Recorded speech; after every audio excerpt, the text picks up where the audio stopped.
ఆత్మీయ వినియోగదారులారా, ఈ వీడియోలో తెలంగాణ ఫ్యామిలీ సర్టిఫికేట్కు ఎలా అప్లై చేయాలో మీకు వివరంగా తెలియజేస్తాము. తెలంగాణ ఫ్యామిలీ సర్టిఫికేట్ అనేది ఒక కుటుంబంలోని సభ్యుల వివరాలను అధికారికంగా ధృవీకరించే ముఖ్యమైన సర్టిఫికేట్. ఇది వివిధ ప్రభుత్వ పథకాలు, సబ్సిడీలు మరియు ఇతర అధికారిక సేవల కోసం కుటుంబ సమాచారాన్ని ధృవీకరించడానికి ఉపయోగపడుతుంది. ఇప్పుడు తెలంగాణ ఫ్యామిలీ సర్టిఫికేట్కి ఎలా అప్లై చేయాలో చూద్దాం రండి. మొదట మా పోర్టల్లో లాగిన్ అవ్వండి. తర్వాత స్టేట్ వైజ్ సర్వీసెస్ అనే ఆప్షన్ను సెలెక్ట్ చేయండి.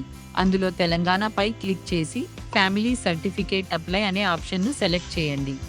తర్వాత అప్లికెంట్ నేమ్ ఎంటర్ చేయండి. ఆ తర్వాత మొబైల్ నంబర్ ఎంటర్ చేయండి. తర్వాత Aadhaar number, email ID, ration card number enter చేయండి. తర్వాత మీ అడ్రస్ ఎంటర్ చేయండి. అనంతరం అప్లికెంట్ యొక్క ఆధార్ ఫైల్ అప్లోడ్ చేయాలి. అలాగే రేషన్ కార్డ్ ఫైల్ కూడా అప్లోడ్ చేయండి. అన్ని వివరాలు సరిగ్గా నమోదు చేసిన తర్వాత సబ్మిట్ ఫామ్ పై క్లిక్ చేయండి. తరువాత ప్రొసీడ్ టు సబ్మిట్ పై క్లిక్ చేయండి. మీ అప్లికేషన్ ప్రాసెస్ అయిన తర్వాత సాధారణంగా 2 వర్కింగ్ అవర్స్ లోపు అక్నాలెడ్జ్మెంట్ చూడవచ్చు. ఈ వీడియోను వీక్షించినందుకు ధన్యవాదాలు.